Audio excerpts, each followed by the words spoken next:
Well, it appears that all the rats are deserting the ship. But thankfully, we're left with the captain of the ship here on my right.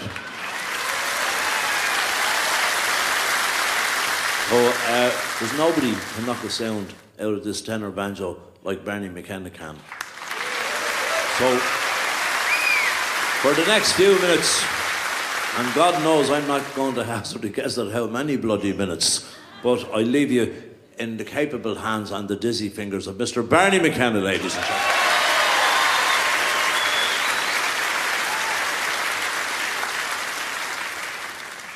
Thanks again, ladies and gentlemen, for Paddy. Thank you. Paddy's gone off now to put on the kettle, to make some tea and coffee, not a tea. Well, I was going to say now, there's a lot of people here, apart from the local people, good few people from different parts of the continent. So if I start to talk too fast for them, they'll have to listen to me quicker.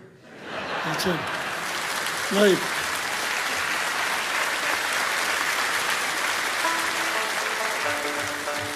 Right, we play a little solo for you now on the tenor banjo, but it's Irish because there's two of us going to play the solo.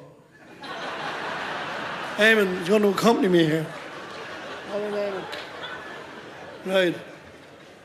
We play a selection of reels. It's actually just the Maid Behind the Bar is the name of the tune.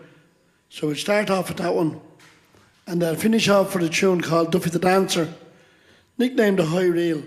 So here we play some of these tunes where it all starts in the little, not in the pub, nor the great arena or the hall or stage. It starts in the little, back in the old house.